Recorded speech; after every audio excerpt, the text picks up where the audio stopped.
Rivers of Confluence is an explosive, violent, seafaring tale. This episode's content warnings can be found in the episode description.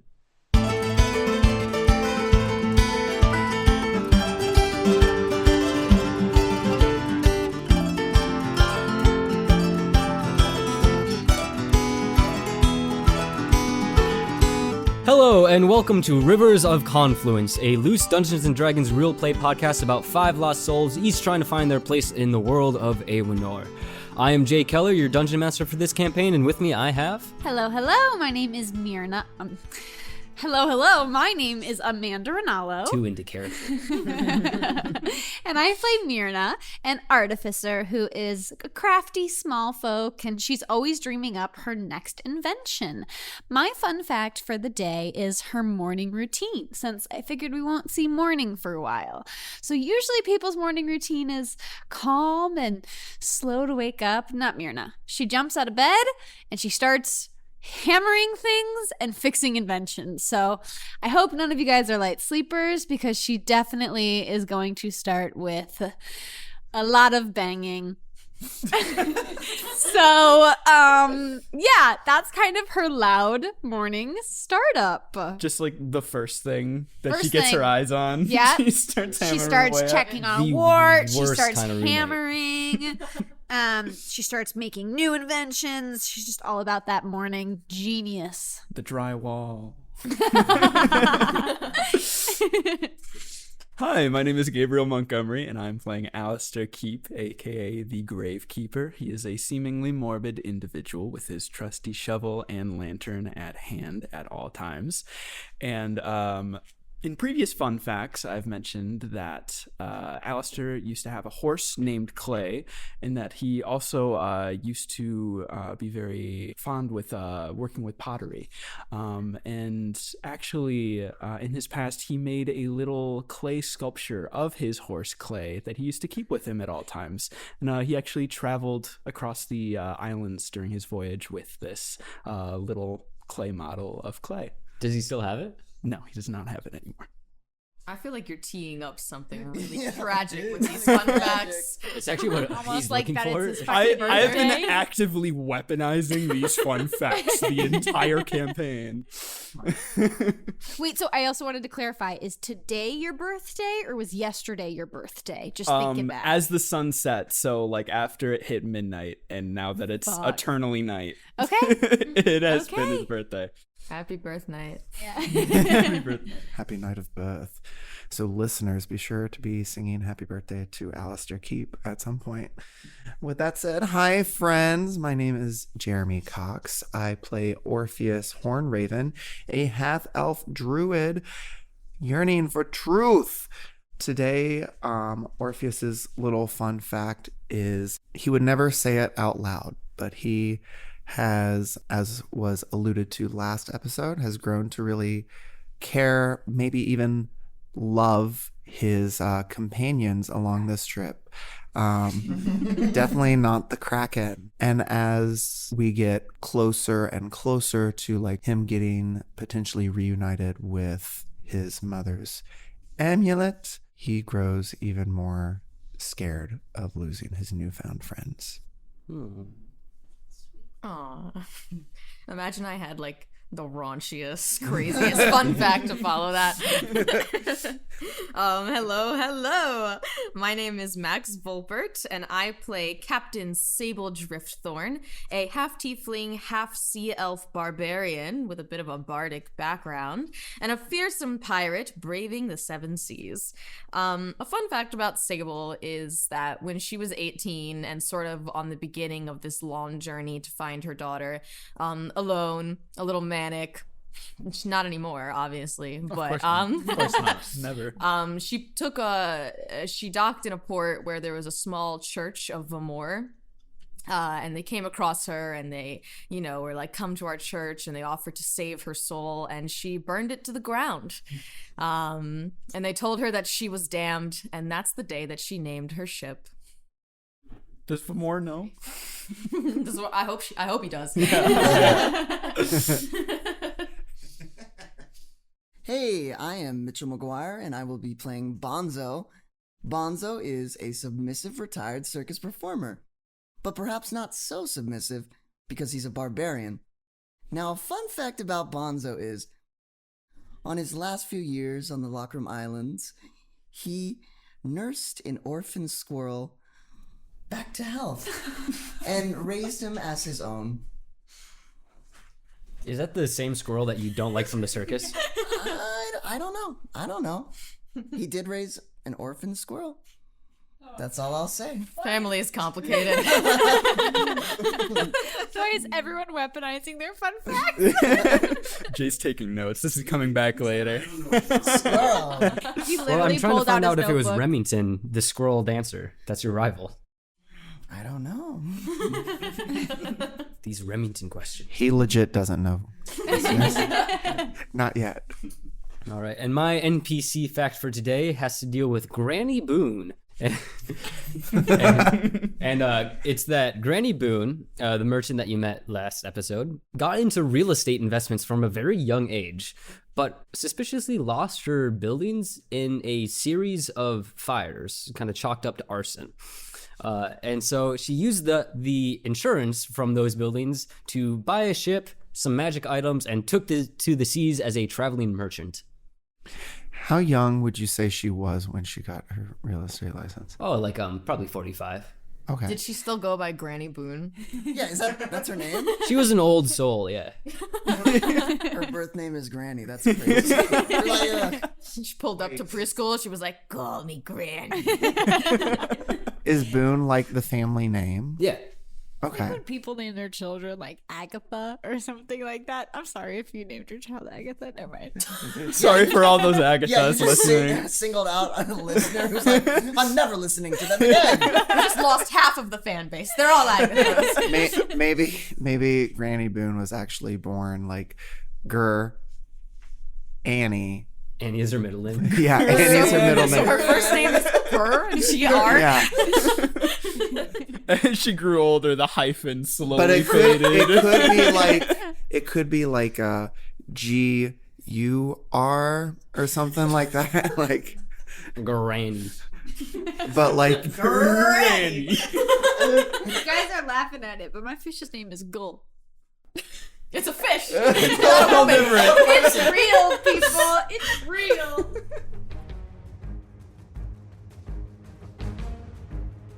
Last time, you all escaped Stillwater Keep and left Onvaldi behind. You had some tense conversations with Vumor, where he told you the locations of 2 artifacts, one in the Lockroom Islands and one in Denistrana in Corrid. He left in a hurry, saying simply that a god just died, a scary sentiment, made worse in the morning when the sun did not rise to bring the day. You all continued to the Lockroom Islands, and along the way you encountered the Gilded Boone, a merchant vessel owned by Granny Boone, and the last thing that you all saw was Sheffield Keep burning in the distance, casting silhouettes of empirical warships. And so we find you all on the deck of the Damned as it sways in the sea. Alistair is still getting back on the ship from the merchant and still kind of mostly paying attention to his new boots. And as he's sort of breaking in these new boots around the ship, he's going, "All right, we should probably hurry to the Lockroom Islands now that we got... Holy shit! What? Everything's on fire! What? Myrna, what do you mean? What do you mean, what? I thought we had already talked about that. Yeah, everything's Sheffield on Keep fire. is burning. We have to go now. To Sheffield Keep? no, we gotta avoid. We have to leave this merchant ship now. We have to go. Are you all right, Bonzo? Just go. Just go. Can I do an insight check on Bonzo? Natty 20. What You got, know Bonzo? everything about Bonzo now. Why are you freaking out there, bud? Me not freaking out. And he's just gonna like start to like go to climb to like bring up the. You can see the that as he's sail. climbing, his cheeks seem to be a little bit more padded than usual. He's just clanking. Sable's gonna look at you, clanking up, look at Sheffield Keep burning, and be like, "All right, Alistair, to the wheel." I think I cleaned him too much. And Alistair's gonna go to the wheel. I would say that we we sail around with great urgency With great urgency. towards the Locker Also, Islands. Alistair would like to look around, see if Evie is... Evie is currently below deck. Yeah, is Evie still sleeping? In like the crew Yeah. quarters. Yeah. Okay, good. And so you guys continue sailing again, leaving the Gilded Boon behind, and you're sailing around the north side of the Sheffield Keep, maintaining what I assume is a pretty good distance from that island. And so a couple hours pass. Myrna is going to furiously write a bunch of notes. So she's got a bunch of notes ready. Okay. Because we're about to pass something. And if possible, I would love to get really close so that Wart can go drop something off for me. Okay. Yeah. And so a couple of hours pass. The rest of the crew starts to stir from below deck. You can smell the faint sense of something cooking below deck as Elgrid starts to rise and make breakfast. Oh, I thought it was the And- island. Something's I was cooking, like, we're all right. getting really morbid here. You smell burning flesh. And soon you find the island of Neward, kind of alongside your port side. You can see that further to the west, kind of a little bit more in front of you and a little bit off the port side, you can see the main island that has, I believe, Osgund and Maskana. So while we're at Neward, I want Wart to bring my notes. As you get a little bit closer to Neward, you do see that while it doesn't have the same military presence as Sheffield Keep did, there are empirical ships kind of sparsely surrounding the island. Nothing seems to be burning. You do see some smoke trails rising from the township of Neward, as well as a couple of different huts that kind of sprawl around the island. But it does seem that there is a military presence here as well. There's never military here. I don't know why they're here, but this is middle of nowhere. I don't know why these guys are here right now. They're probably occupying as much land as they can. Getting ready for some type of hostile takeover. This is what Madame Navarro was warning us about. Well, there's a good chance then they are going to be where we are going to be docking as well then. So we should get ready for a difficult port. Don't you worry. And Myrna's gonna adjust her goggles and she's gonna go, I got something, and she's gonna tap them up my eyes. Up your eyes! That sounds painful. I've got something up my eyes. Don't you worry, my friends. And she's gonna be so proud of herself. And you can tell her goggles are totally messed with. She was working on them last night. Do you need me to get it out for you? Nope, I'm all good. Well, they've never been able to stop us before. Why start now? We'll just kill another one of their descendants or something, right? Took out the lordling. Hey, that was Take out an another. accident. That was an accident. I didn't mean to do that. I certainly... Wink.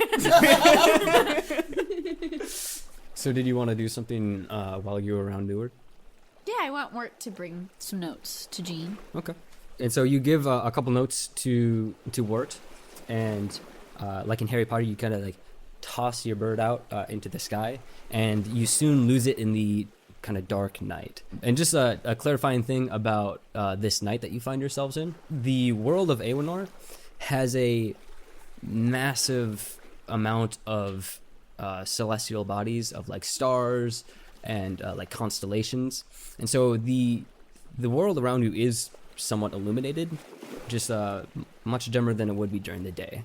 You can still make out a lot of shapes and landscapes, kind of compared to a full moon, kind of out in the country. And so you still can see. It's not complete darkness, but it is still night. I have dark visions. Me too. Yeah, fuck your moon. In dim light. Eventually, you do Doesn't lose sight of everyone have Wart. dark vision? No? I would be I shocked do if Mitch not. had it. Oh, you don't have it? I do not have dark vision. Does Ranallo have dark vision? I have a lantern though. Right now has everything. She's all powerful. She's angel and hell all in one. I think as we sail into Maskana, Sable kind of like retreats down to her like barracks and is like working on like sewing together like a baby Bjorn basically, so she can carry like Ranallo on her back in like a backpack. She's not just gonna leave her on the ship. They're gonna come take her. So And so a couple of hours pass, and Wort hasn't returned yet as you make your way towards the main island. And as you approach the northern side that has Maskana, you turn around the kind of bay that has the port there, and you can see that there's a blockade of Empirical warships that is blocking in the port of Maskana.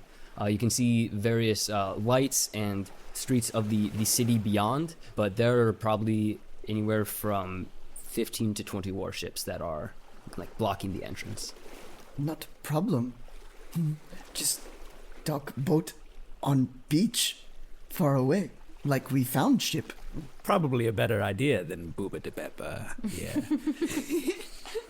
Hey, no, not bringing out Boopa de Beppa ever again. We didn't find the ship. I put it there because it was always my ship. But yes, we could just dock her on the beach. She's built for it. Kind of sailing around the island a little bit, you do see that there are patrols that are making their way around the island. However, it appears that most of the Empire's forces are kept either at Sheffield Keep or blockading the bay leading to Maskana. And so the patrols that go around the island are kind of sparse, and you could find a little bit of an opportunity to get past and moor your ship to the beach. However, it is not guaranteed that depending on how long you spend here, that ship will not be discovered. I feel like either way the ship would be discovered unless we do something else to it.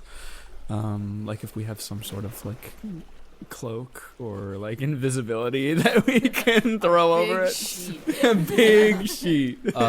We could always drop you guys off and head back out to sea and meet up at a specified spot. This is Evie talking. We could always keep eyes on the ship and take it back out to sea.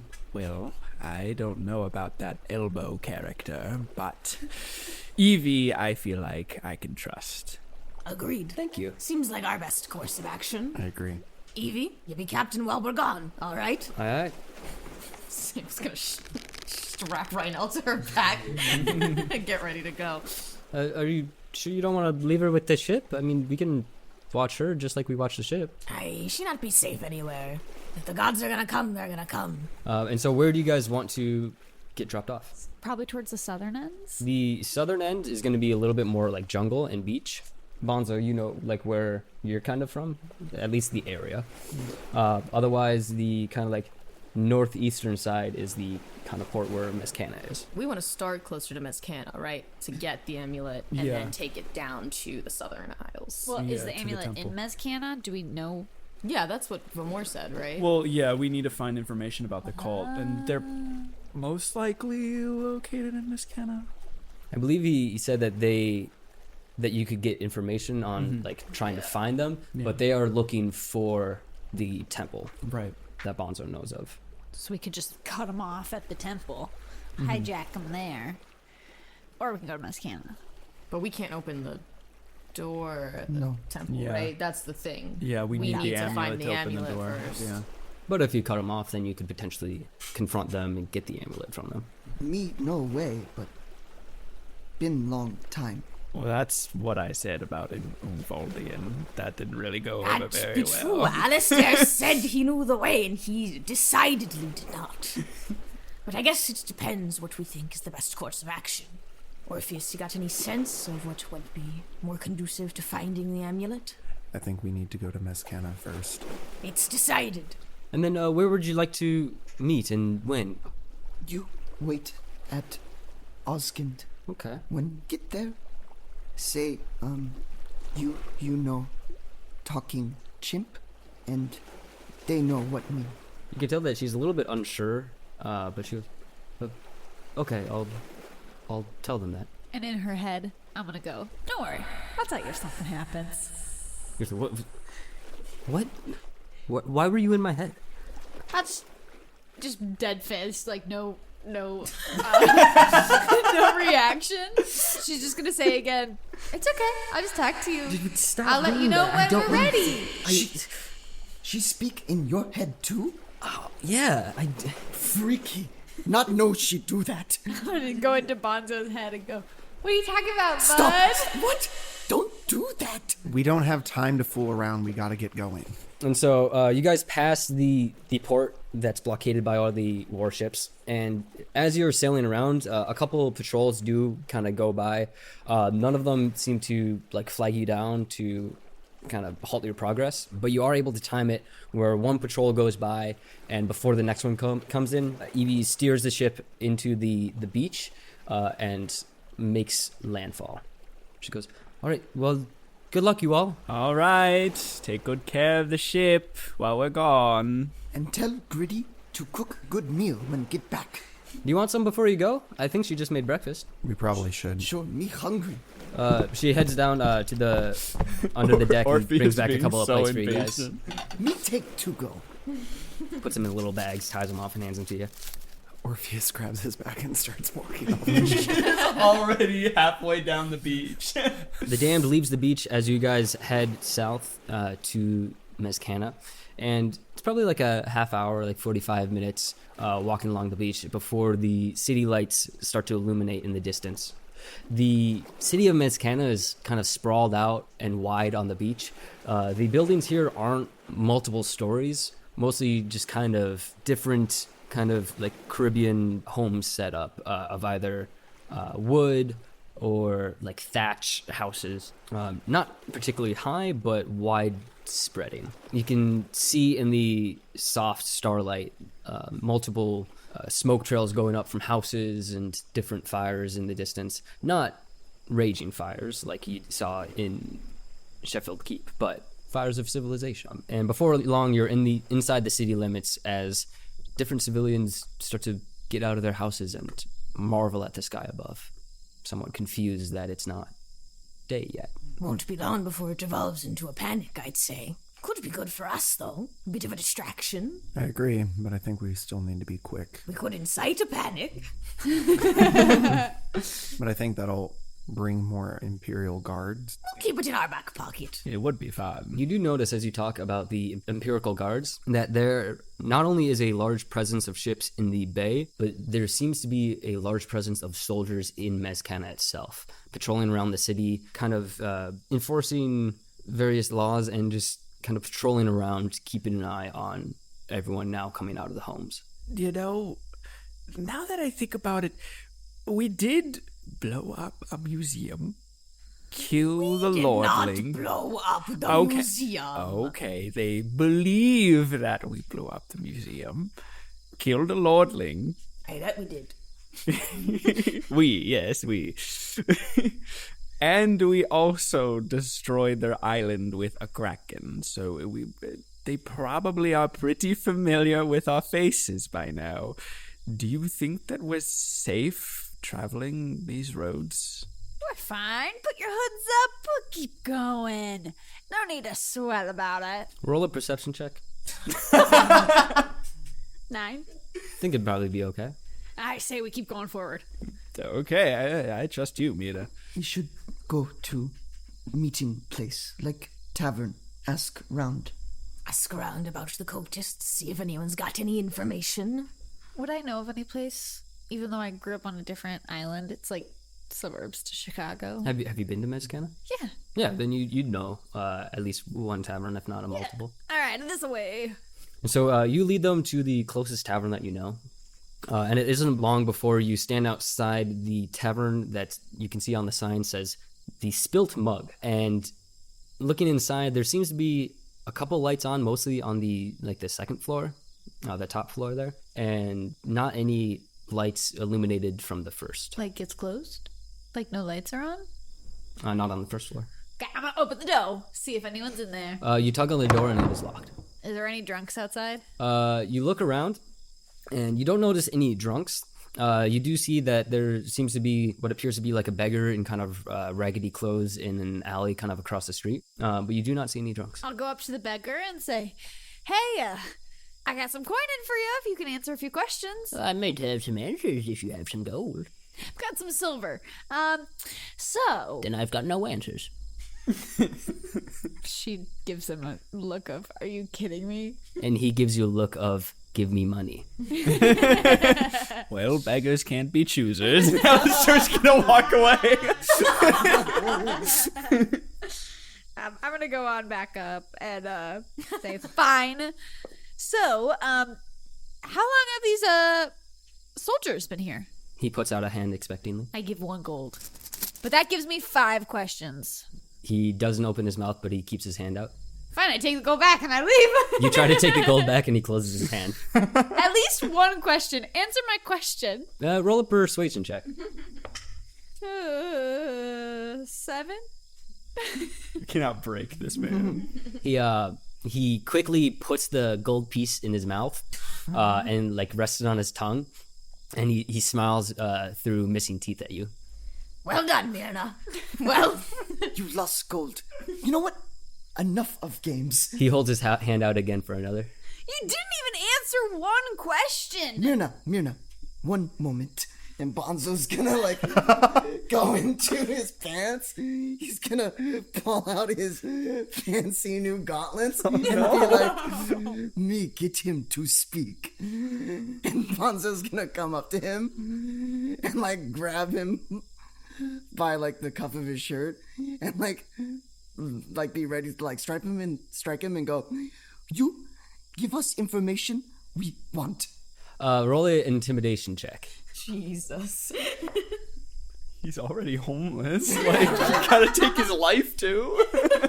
That's going to be a 15.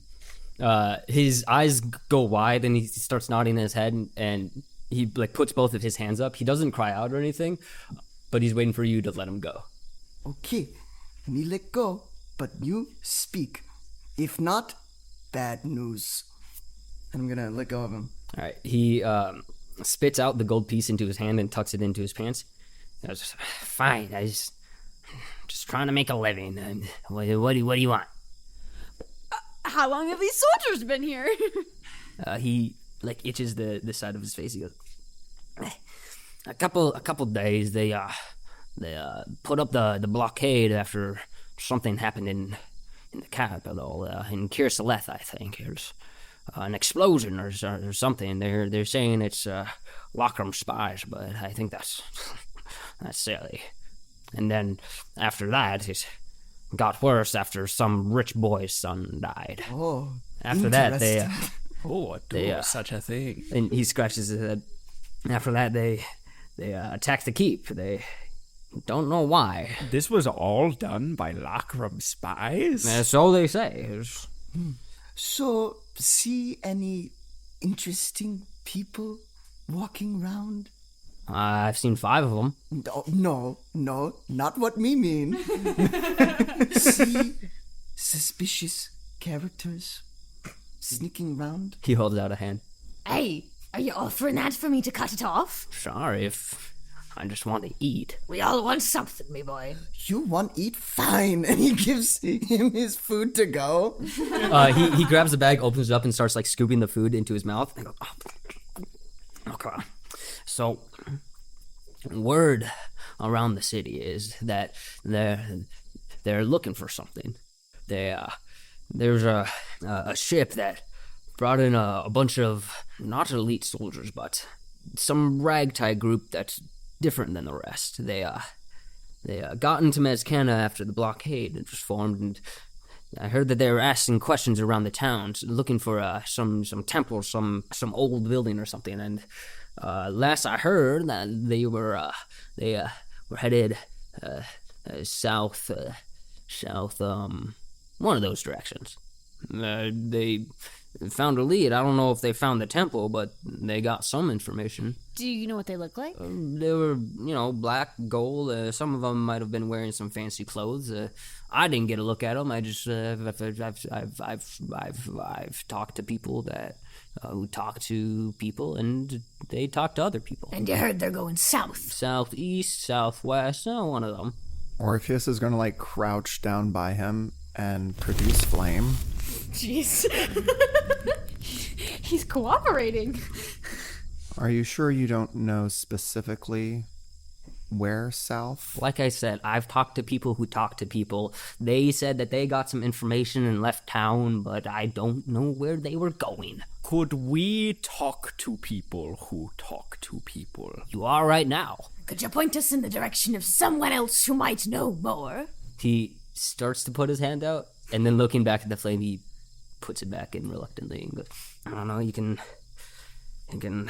talk to Old Man Olno in the tavern there, but after the blockade was formed, they established a curfew and stopped the flow of liquor coming in and out, so he's kind of going out of business. He might not be too happy to see folks. Well, we're on urgent business, so sometimes it warrants some displeasure. Well, you've been somewhat helpful, so thank you for your service. Thank you for somewhat paying me. Do you know if they had anything with them? Any precious items that they might be trying to keep safe? What the fuck kind of question is that? I fucking... Orpheus, I don't think this is the guy who's gonna know. He, takes the flame away and gets up and walks back towards the tavern. I'm gonna give him my breakfast. Yeah, takes it and opens it, combines the bags, kind of shakes them up a little bit, and starts eating out of it. What a weirdo. Orpheus starts banging on the tavern door. You hear a voice coming from the second floor going, "We're closed." Let us in. Damn it, man, do you not know what closed means? I know what closed means. We're not here for your beer. Then you got no business being at a tavern. Get lost. We might be able to help you if you come down and help answer a few questions. You don't hear a response after that, and you do hear feet on wooden steps, and they approach the door, and the door unlatches and opens a couple inches, and you can see there's a chain that's kind of locking the door, and you see a slim view of a middle-aged man with a little bit of gray in his hair, looking out of the door. I'm gonna take a gamble, and I'm gonna use my eyes of charming goggles to try to charm him. This man hasn't even gotten a word out. We are friendly. What needs to happen with that? You need to make a wisdom saving throw. Could just open this little thing. I rolled a 6, and it's probably not gonna be enough. Yes, so he's charmed. He sees us as friends for an hour. So he sees us as friends, and he does not see us as something to keep secrets from. All right. Well, That's me additive. That's not in the spell. so you you hypnotize him with your goggles, and you see as his face kind of lightens up, and he goes, "Oh, it's you! Welcome in!" And he closes the door for a second. You hear a metal sliding of a lock unlocking, and the door flies open. He goes, "Oh, come on in. Let me just grab a couple candles and get this place lit up." Hey there, bud. You know him? I'm gonna What is happening? lift my goggles up and give a wink. And I'm gonna tap my goggles. What? Y'all see this? You still got something in your eye? Yeah, something in eye? And so he opens the door for you guys, and inside you can see that it's dim in here because there's no lights yet, but he's starting to light candles and lanterns around the room. You can see the sad visage of an empty tavern, one that you can only assume had plenty of music and life to it, but that is no longer the case. Empty chairs and empty stools line the bar. I was literally gonna say that. And you can see as plenty of still full bottles are lining the back up side of the bar. He goes, "Come on in and make it quick so no one sees you." It's a shame to see this place so still. Trust me, don't I know it. Can I get you anything? Anything to drink? You guys? These are my friends. Meet my friends, your friends. We're friends. Of course, and any friend of... Myrna. Myrna is a friend of mine. You got any apple juice? Apple juice. Give me 1 second. And he goes back behind the bar. As he goes behind the bar, I'm gonna go, we only have an hour. Be fast. And he pulls up a glass of apple juice. I'm gonna give it to Ranallo.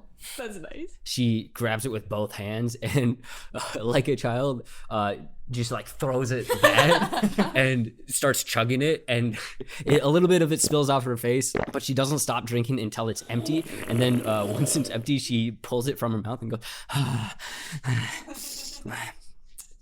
Are you thirsty, are you? it's good juice. So, I know you're a man of the people. Have you seen anything crazy around here? We're kind of on a covert mission, so we're just curious if you've seen any weirdos maybe going south for some reason in black and gold.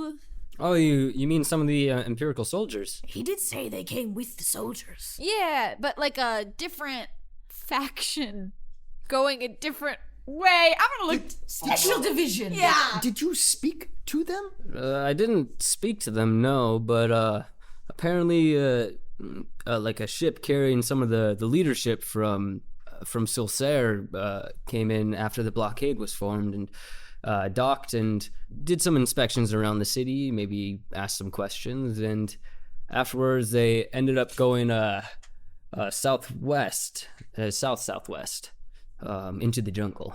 Not sure why, but they said that they were looking for something. You said leadership from Silsair? Yeah, some higher-ups or something, I don't know. And you didn't get a look at any of them?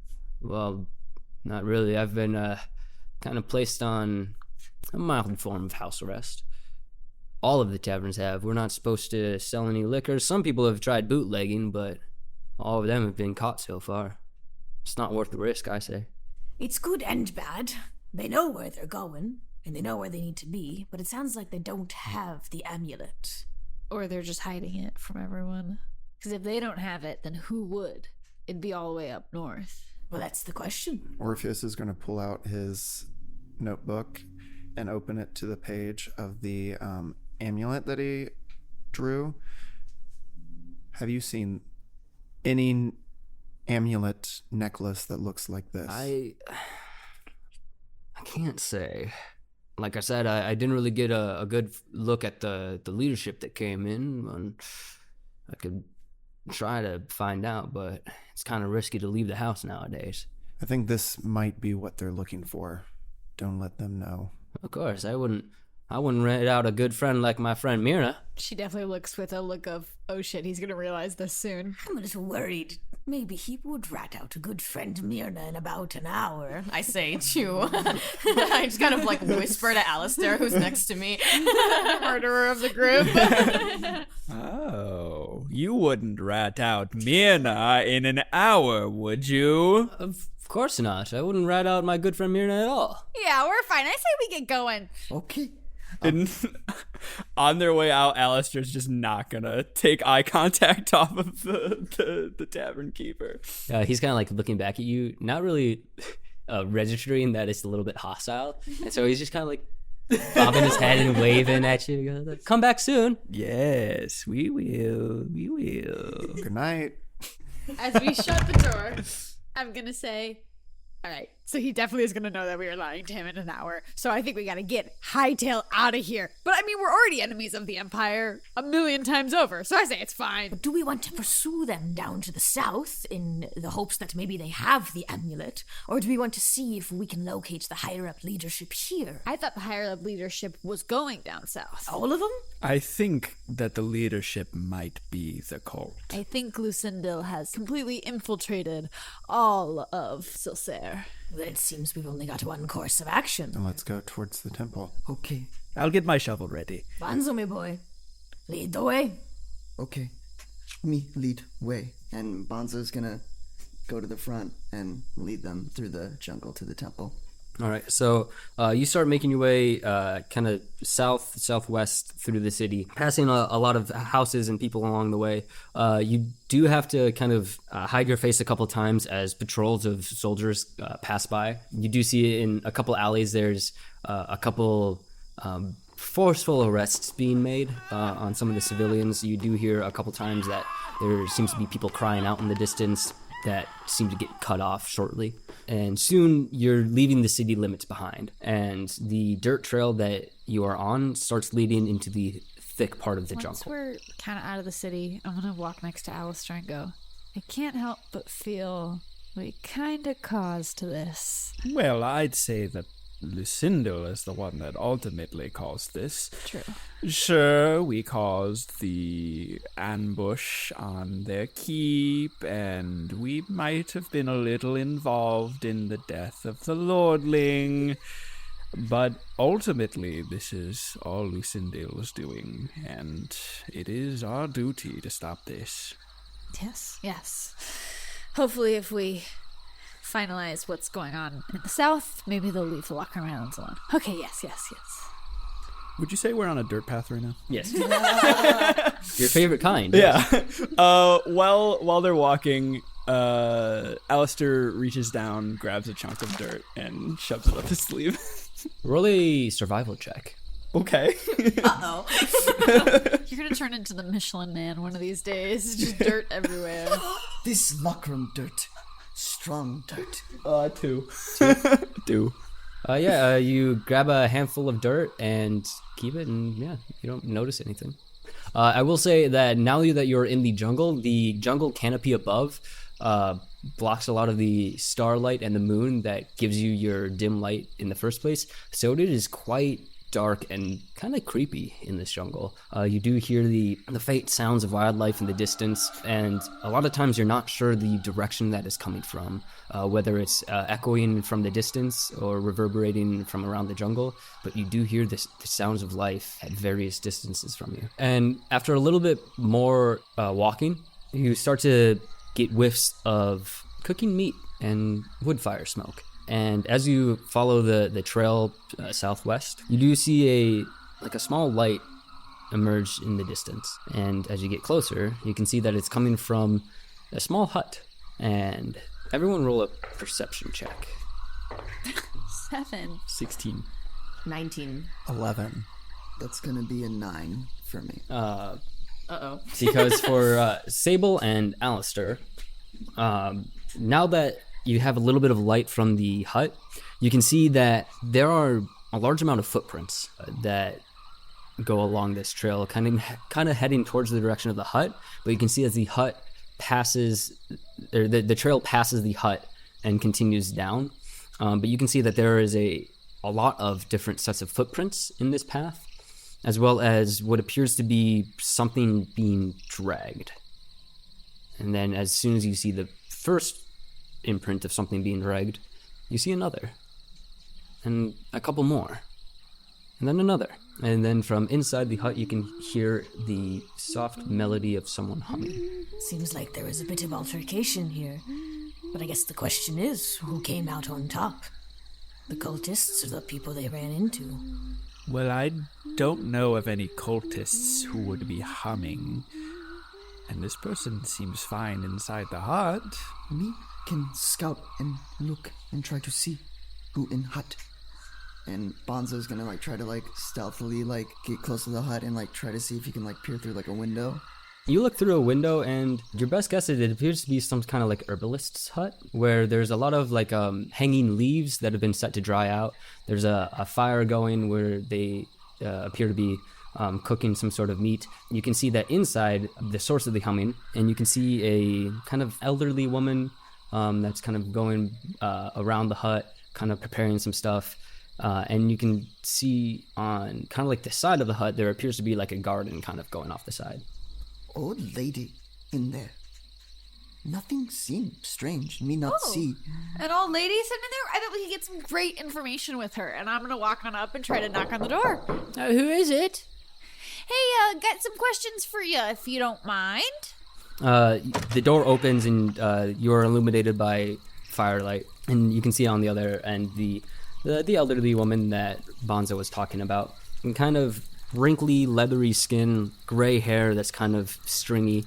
She goes, Oh, you're the little one. Hi, yes, my name is Myrna, and I'm going to go ahead and try to shake her hand. She extends her hand, shakes it, goes, Oh, Myrna. I had a granddaughter once that looked a lot like you. Would you like to come in? Yeah, we got some questions for you, if that's okay. Yeah, I've got some food on the stove. Come on. and she motions for you to join her inside. I go in. Inside. Listen, there's nothing wrong with a recluse. There's some lovely people on the Lockram Islands. Inside, you see that there's a kind of like meat stew that's being prepared on the fire. And she goes, I don't get too many visitors out here. It's always nice to have company. The rest of you, why don't come on in and we'll have a little bit of a meal. Oh, okay. Bonzo's gonna come in as well. It's always nice to have company. But I'm sure you all know that. You guys look like great friends. I don't know, guys. I think we should have someone stay out just to keep watch if anyone tries to follow us. I think that's a good idea. Okay, I can stay out and watch then. And Alistair's going to pull out his lantern and just kind of take post by the door. Okay. Roll a perception check. 18. Okay. You can see that the dragon marks in the dirt kind of circles around to the backside of the hut. And inside the hut, the woman that's talking to you guys goes, so are you hungry? and she starts to scoop out a bowl of soup. Feeling a little nervous. Myrna's gonna say, "Oh, I've got some food intolerances. What's in there?" It's just some meat, some vegetables, and some chicken broth, some mushrooms, and if you're not hungry, I got tea too. Tea would be lovely. Of course. We just have questions. We don't have much time. yes, Not in to a be hurry. rude. Oh, that's unfortunate. You just got here. And she's starting to pour a couple cups of tea. I'll have some tea. She pours a second cup of tea, and Anyone else? No, thank you. Me not like tea. I want to drink it. I'm going to place my hand on Myrna and cast guidance. So, you see Imperial Guard come through jungle? Guards? I mean, some strapping young folks did pass by here. They were looking for a temper, and I kindly gave them some directions. Was there any type of scuffle outside of your hut? We just noticed some strange tracks. Strange tracks. No, they were kind and nice, and we're just looking for the path. And they might have been carrying some stuff, maybe some supplies for the trip, but no scuffle. So, they're on their way there now? Oh, yeah, I believe so. They were here probably half an hour ago. Oh, okay. So, we have to find them, so thank you. Let's go. Can I look around her hut really quick? Is there like stuff around the walls that's you like... can, but your vision is starting to blur. So you can roll a perception check, but I'm also going to need you to roll a Constitution saving throw.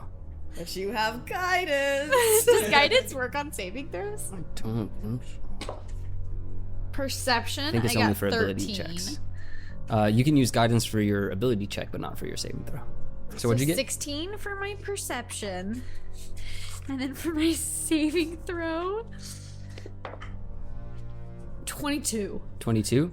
So you kind of yawn a little bit and kind of shake off a little bit of a wave of tiredness, and you start looking around the room, and you don't notice any like animal pelts or anything like that.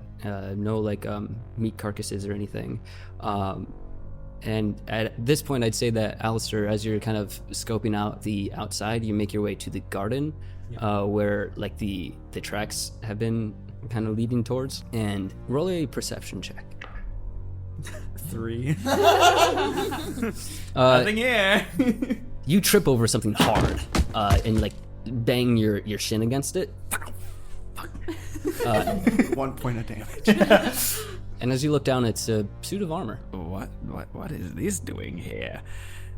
Can I inspect the suit of armor any further? Yeah. As you like go to take a look at it, you see a head and hands and skin. Look to the side, there's another body in the brush. And then you see a plant, large, and is it moving? But there's more armor in the plant. Several more sets of armor. And make an intelligence check. That's gonna be a 19. Nice. You can tell that these are bodies of soldiers. And seeing the bodies of soldiers, seeing them in the garden, and seeing one that is suspiciously missing a body inside of it, you suddenly realize you didn't see any animals, and she's cooking a meat stew. Guys, and I'm gonna run back around to the door, knock on the door, and can I just let myself in? Yeah. I let myself in. But guys, I don't mean to alarm you, but they found the amulet, and we need to go now. But no, Hey, we no. need to go now. Guess we've got to go. You can't go, no. We just had tea. Would you like some tea, sir? It's really good. Myrna says. Myrna, you had tea? Yeah, it's really good. Oh, well, what's in the tea? What kind of tea is it? Alistair doesn't want any tea. Well, that's a shame. Seeing how freaked out Alistair is and like totally getting the scope of it now, the amulet's not in here, right? Not that you can see. Okay. I'm going to go up to her and show her the... Just showing everyone the amulet. Where is this? Have you seen it? There's a lot happening right now. Have you seen this amulet? I'm stressed. No, Orpheus, they have it. They have the amulet, and we need to go. But I think I've seen this before. No, you haven't. You haven't seen Yes, it. I have. One of the gentlemen was wearing it. Which one? I didn't get his name. They didn't stay for long, unfortunately. Not like you guys.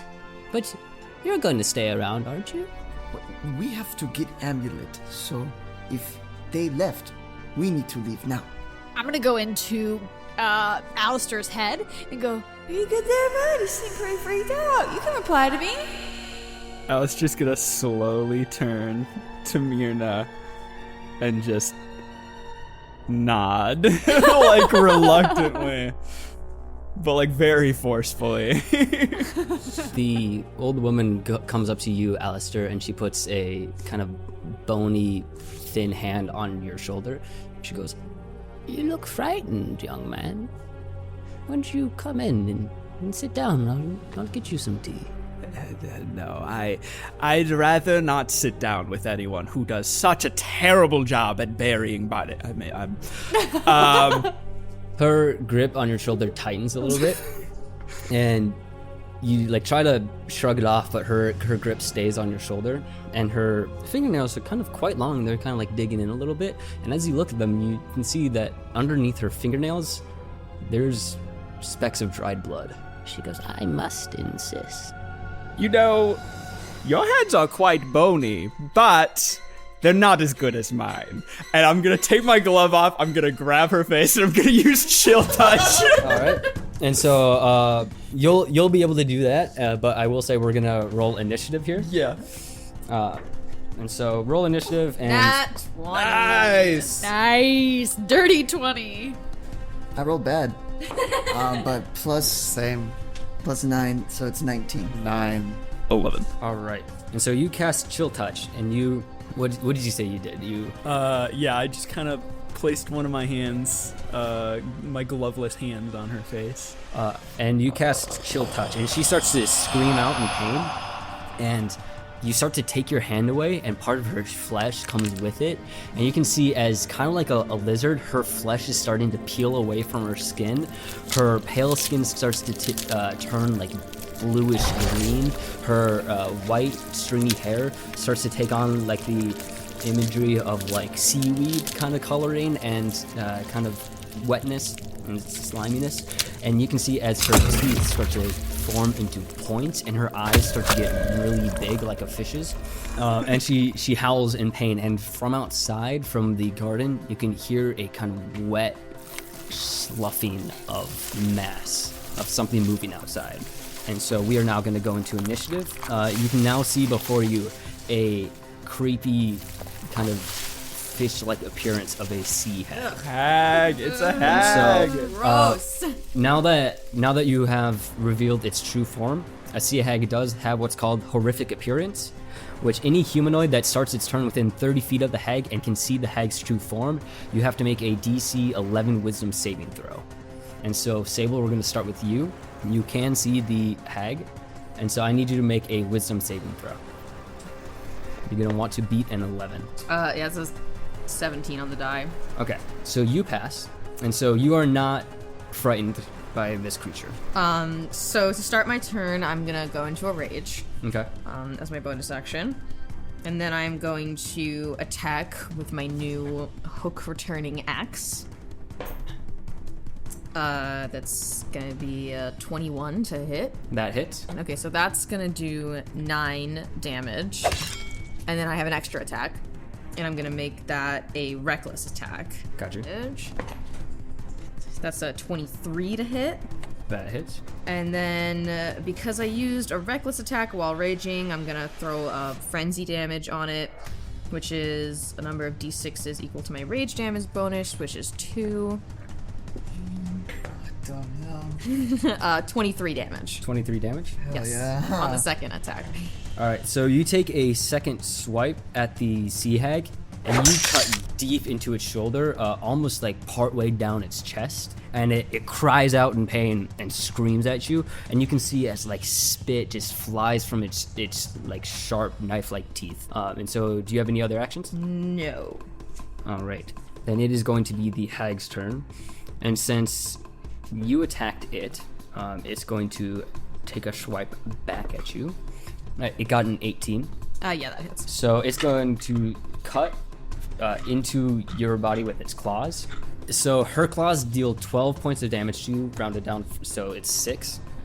As it slightly cuts into your cheek, and it's going to try to leave the hut.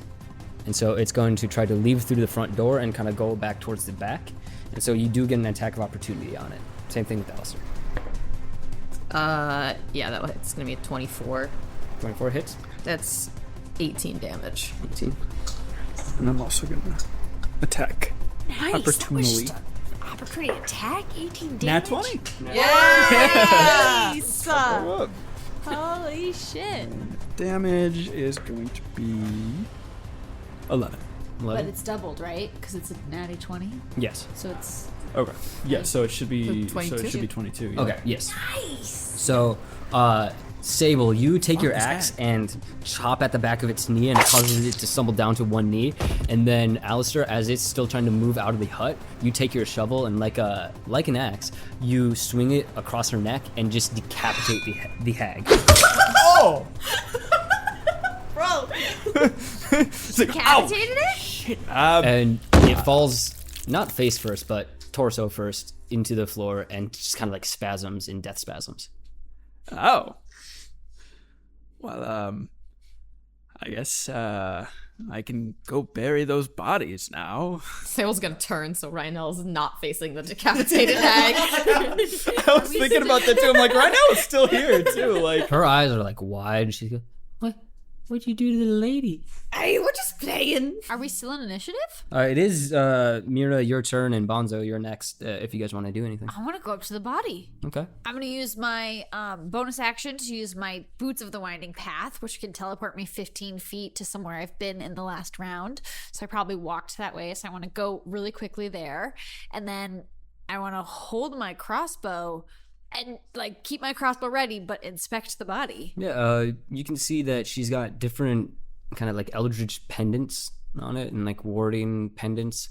You don't see the amulet that you're looking for. I want to take her pendants. Okay. You take one. It's kind of made out of like a woven twig. Twigs like woven together into like a magic arcane symbol. But she's dead. Wow. Can I loot her pockets? Ugly woman, weak. Yeah. Yeah, you can loot her pockets. She's got like different like alchemy supplies. She's got like 3 gold pieces. All right. We got to find the amulet then. well, there were some bodies in the back. Bonzo, do you want to do anything? Yeah, is it my turn now? Yeah. Okay. Where you say bodies? They were in the back at the garden. Okay. Me. Don't trip over them. Oh, okay. And I'm gonna try to head out to the garden and begin looking out there. Yeah, make a perception check. That's going to be a 19. Yeah, so you do find all the bodies out there. You can see that there's they're all kind of coated in the heavy black and kind of gold armor of the Empire. And other than that, you can see a kind of large kind of vine and like brush looking plant towards the back. And with the perception check that you rolled, you can see that it's kind of moving. Is that the wind? And looking at it closer, you see that there's armor sticking out of it. And in the helmets, you can see the faces of the fallen soldiers, and they are bone. There's no meat or skin on them. And as you're like inspecting that, the tendrils start to lash out at you. And so, Bonzo, what you are looking at is kind of it's plant-like in nature, but it's kind of holding itself up by its vines, and it's got different, like, not bloomed flowers on it, kind of like buds, but you can see the bodies of soldiers inside of the plant itself. And so what you're looking at is called a corpse flower, and it's now going to be the corpse flower's turn. And so it's going to kind of begin pulsating, and it's going to release out a kind of puff of spores, and some of the spores land on one of the bodies next to you, and the body starts to move and starts to put its hand on the ground and pick itself up.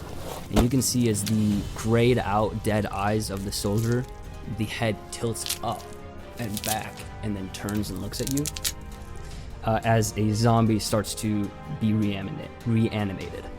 And so that's its bonus action, and it's going to, since you're the only one that it can see, lash out with 3 of its tendrils. I rolled a 16 and a 22. 16, you said? Yeah. The first, yeah, they both hit.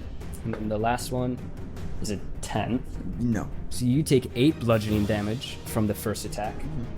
And then as the tendril impacts your body, you can feel as some of the thorns on it pierce your skin. And so you take an additional 5 points of poison damage from I the have first resistance attack. to that. You do? Okay, so that gets halved. So 3 points. And so that's the first tendril. The second one does 4 points of bludgeoning damage and 13 points of poison damage. And then the third tendril missed. But now there is going to be a zombie in initiative as well. Ow! That hurt! Evil plant! You okay out there, Bonzo? No! Plant alive! Plant? Yes! Yes! Plant alive! Bring people back from dead! Help me! Please! Didn't even get the chance to bury the bodies. We're coming, Bonzo. Come quicker! Me, sorry, me call you Orpheus! All right, and it is Alistair's turn. All right, well, hearing Bonzo screaming out in the back, I'm gonna immediately run out and look up in horror at this giant monstrosity of a plant, and I'm gonna see the zombie that attacked Bonzo. And Alistair's gonna go ahead and shoot them with an Eldritch Blast. I'm gonna say that I'm a little further back. The from zombie him or as the well. plant? I'm gonna go with the zombie. That's 19. 19. That hits. 9 damage. 9 damage. All right. So you send a Eldritch Blast into one of the undead soldiers, and you can see as the impact sends one of its like shoulder pauldrons off its body, and a chunk of the shoulder is just gone. But it is still heading towards you. Sweet. And then I get another Eldritch Blast as well. 18. 18 hits. Nice. That's another 9. Another 9. I don't know why I did the math again. I'm like, wait, no, I know this already. All right, so you target like the kneecap of the zombie, and you blow like one of its legs off from the knee down. It's still alive, but it's like crawling towards you with its upper body. Any bonus actions? Since it's crawling towards me, I'm gonna go ahead and just whack down on his face with my lantern. All right, make an attack roll. That's 12. 12 still hits. It's 5 damage. 5 damage. 5 damage is enough. You bring your lantern down and splatter its head into the mud. That's what you get for not being dead. It is now Orpheus, your turn. I'm going to run out of this house and come just around the corner, just in time to see this corpse flower. Bonzo, look out, and I'm going to cast Moonbeam. Is the moon out, I should ask? Yeah.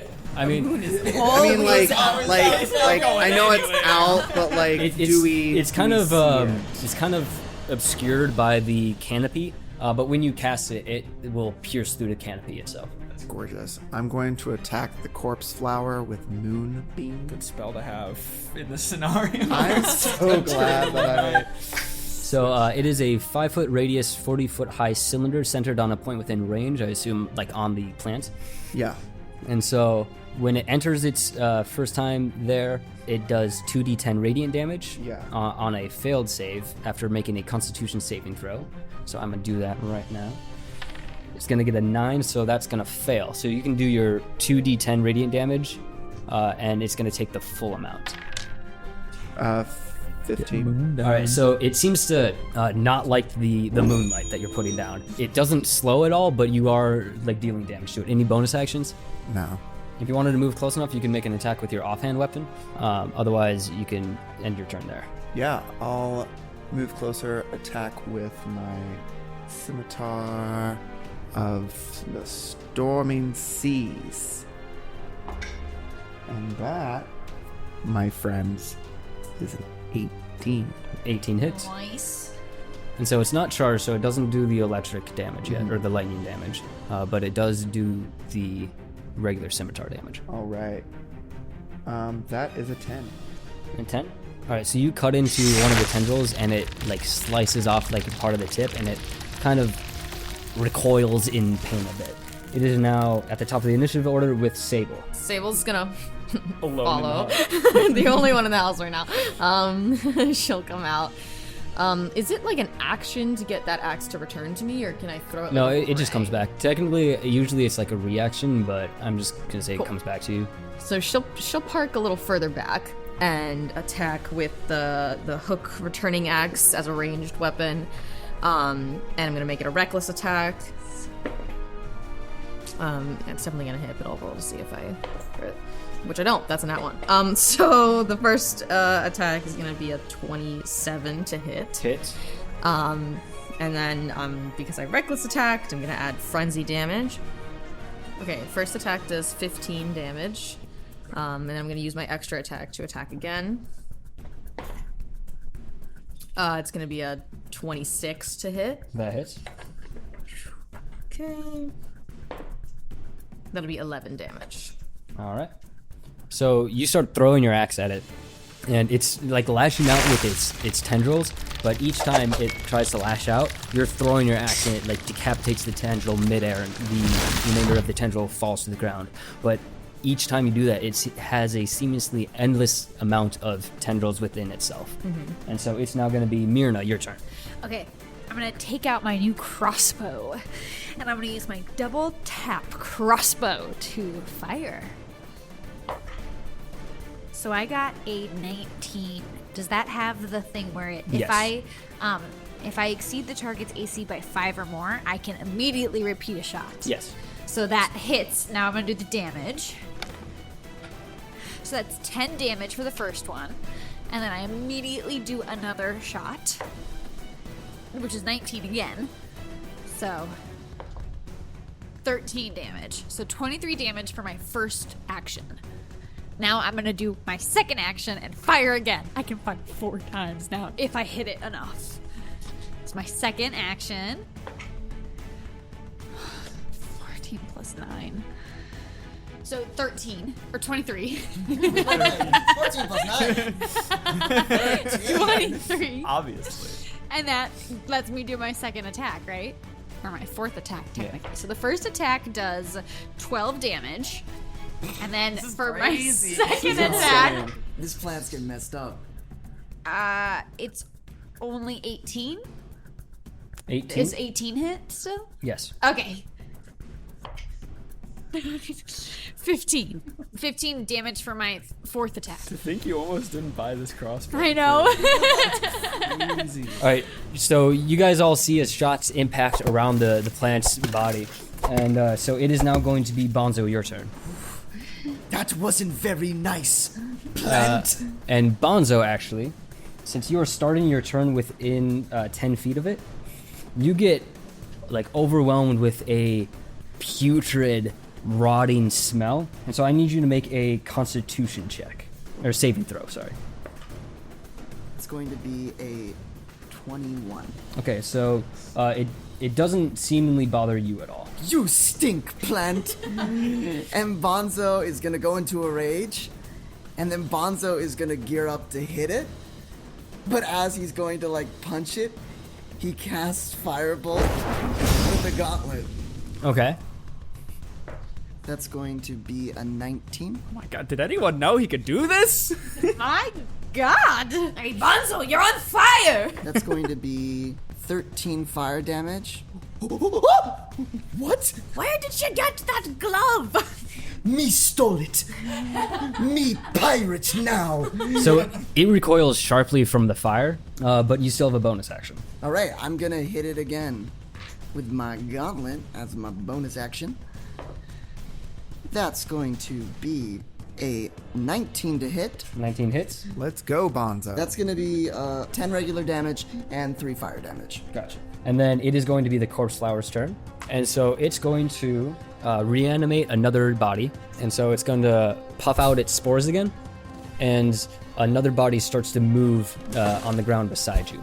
It is then going to lash out with 3 of its tentacles. And it's going to target, let's say, Myrna twice and then Alistair once.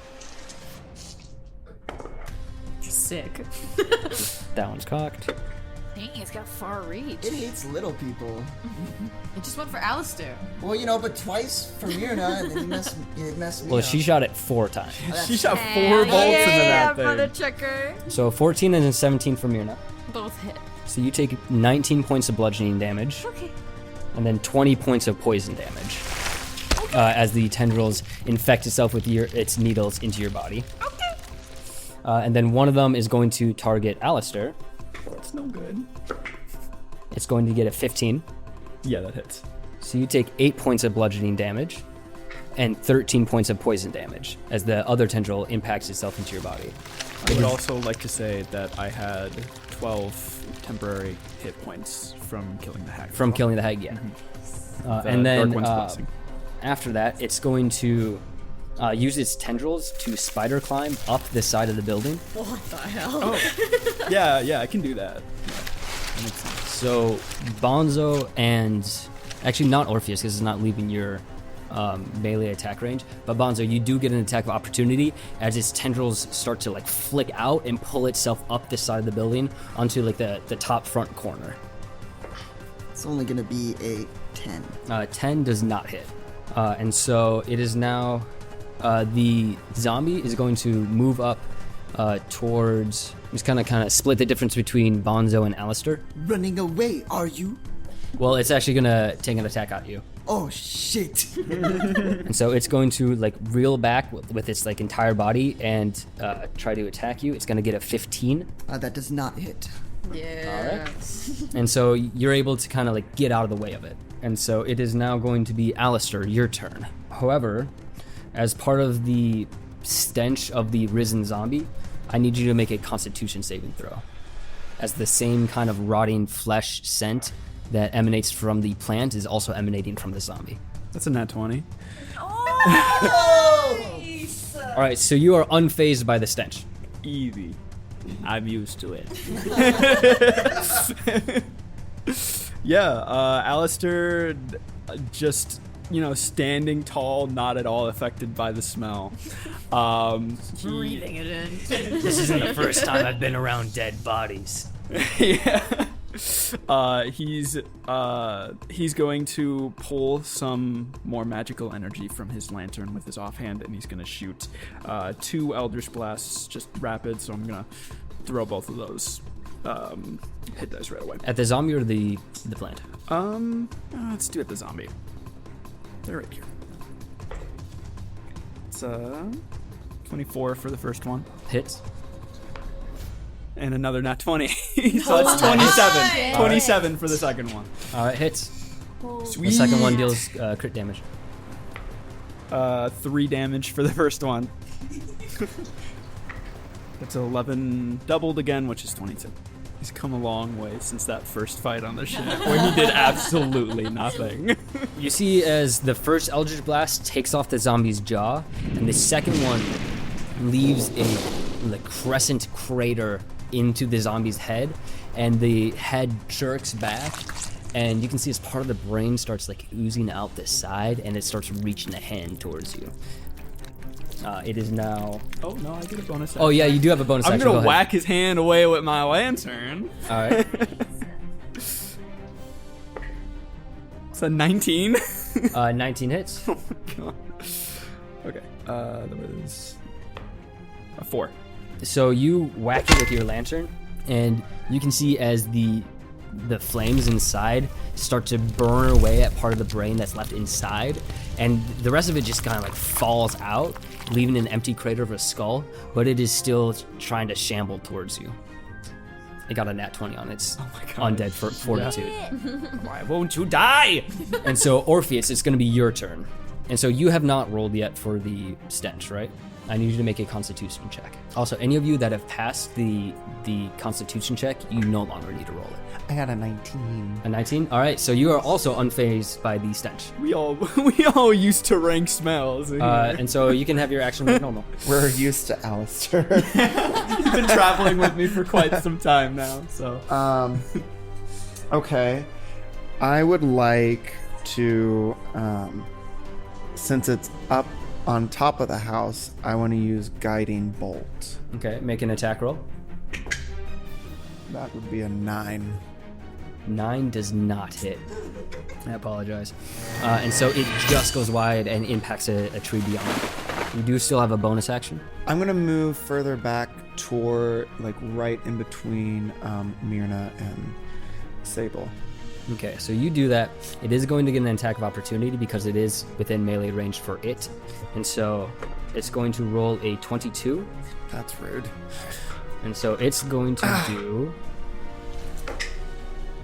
8 points of bludgeoning damage and 14 points of poison Yeah, it damage. could have been worse. This is true. Myrna just took 40 damage. Yeah, 40 damage.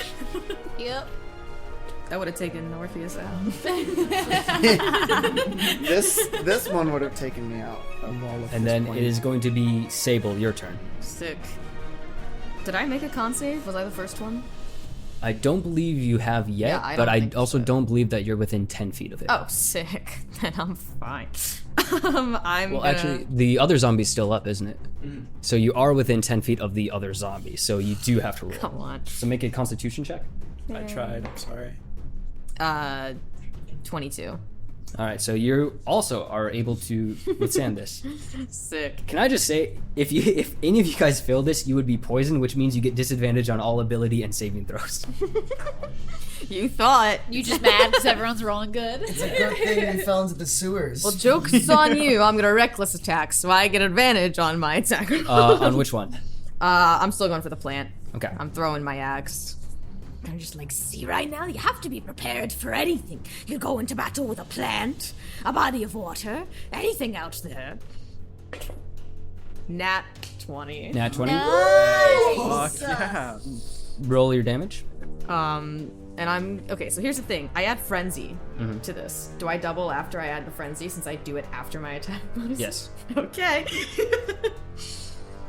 Come on. 48 damage on my first attack. Oh my First attack? Yeah, first attack. I have another. Number 2. Barbarian crit Well- goes crazy.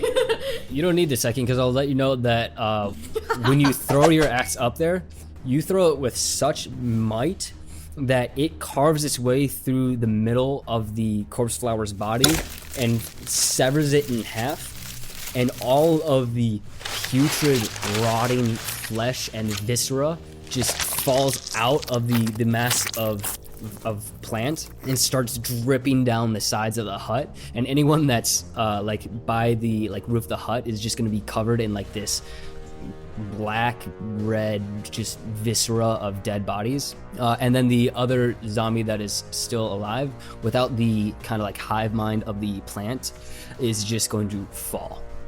Sable's gonna put her hand out and retract her axe, like Thor, and kind of like get it back and just be like, And see, if you're prepared for anything, nothing can take you down. as she speaks to Ranallo over her shoulder. I think I got some on my face. Don't worry, we'll get you cleaned up.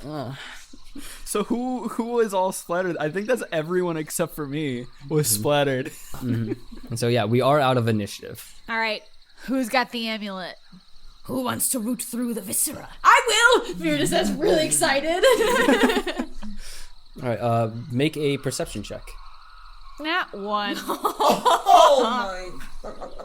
Anyone? The amulet never existed. It was the friends we made along the way. Myrna almost seems to disappear in the darkness as she just gets like completely covered by this viscera. So high on I'm that tea. swimming.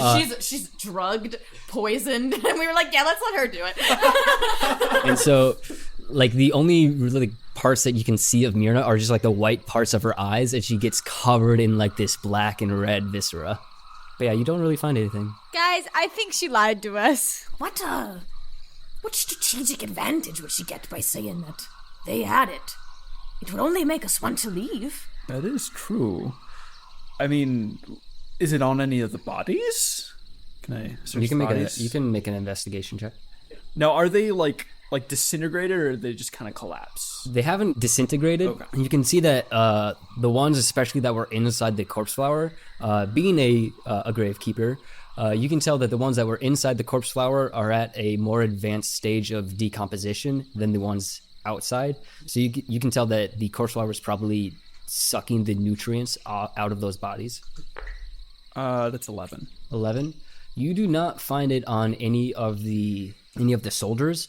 However, what I will say is, while you are investigating, you do see that most of the bodies here, in fact, all of the bodies here, are clad in the heavy armor and not like the fine tunics and like livery that was described by the tavern keeper. Well, none of these bodies seem to belong to any of the cult members. I would assume one of them would be the one that had the amulet. Do you think that they were able to get out of here? I think the cultists with their special skills, so to say, would be able to circumvent an obstacle like this. Perhaps we press on down the path. Well, there's no need for these anymore, and I'm gonna cast mold earth and bury the bodies in the garden. Yeah, they seemingly like get sucked into the earth almost like as if it was water. And while you mold the earth and like look around, and since you are a dirt guy, Dirt guy. you look back from where you came, and you can see like all the footprints and the drag marks that were made. And you look towards where the path goes, and you can still see footprints there, but there are a lot less than where you came from. It looks like they headed off in this direction, so someone must have gotten out of here. I say we press on. Let's do it. And so you leave the hut behind as you continue down the path. And after a couple minutes of traveling, everyone roll a perception check. 18. 13. Bruh. I rolled a 4. Well, funny enough, you get advantage, Bonzo. Oh, sick. 14. I rolled a 7. Okay. 3. All right, so really just Myrna then. Everyone can see that kind of further down the path, there's a kind of soft glowing. But Myrna, you are the only one to hear off in the distance, further down the path, somewhere out there. You can hear the hooting and crying of monkeys, chimps. And as you start to hear one start to cry out, you hear more as others take up the call, and they're panicky and seemingly scared. And as you move down the path, beyond the canopy of the trees, you can see smoke start to move up towards the sky as somewhere down the path a fire rages. Bonzo, look! Is that where we're going? I think that's... We gotta go. I think that's your family. And Bonzo's just gonna see that, and he's just gonna, like, monkey, like, on all fours, just speed over there. And as you start sprinting down the path, you're getting closer to where you know that the temple is, but more importantly, you're getting closer to where you know your tribe to be. And as you get closer, you too now can hear the cries of chimpanzees getting closer. Thank you for tuning in to this week's adventure. Follow our socials at Rivers of Confluence and find us at riversofconfluence.com. Sound design and editing brought to you by Split It Out Audio. For extra content and early access, find us on Patreon. Next week in Awenor. We have to go now. Could not protect them. Where did he go? Oh, he's gone.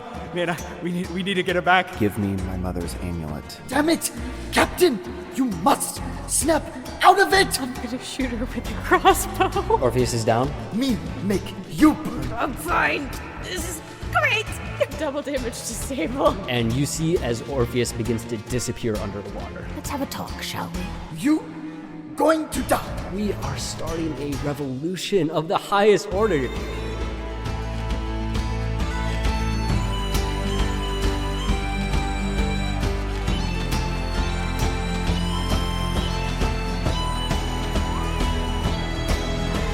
I've seen you both so proudly with a shout that raised the dead. I've seen you sing so loudly with a voice as true as lead. If I'd fallen down a well, I could never lose my hope. I will be right behind you with some ale and a rope. I've seen you do the impossible. You've escaped the jaws of death. I've seen you lose your greatest love and smile as you wept. When villains call your name, you never stand back in fear. I could fight 100 legions as long as you are here. We will run to the blazing sun. We will drink to the pirate sea. We will travel through hell with the hand we've been dealt. We face grace lottery. We will tread through the deepest snow. We will sing till the morning glow. We may win, we may lose, but there's nothing else we choose. 'Cause fighting on is all we know. Yes, fighting on is all we know.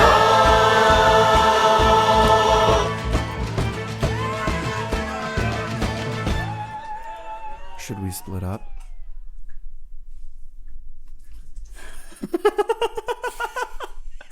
The look Max just gave Jeremy. You want to go into two teams? I don't know. It might be safer to stay as a group. That'd be an awfully large split on other ends of the island. Yes. Temple. Long walk away. It might be fun, though. I have a feeling that if we split, we're going to end up all together very quickly for some reason anyway. No.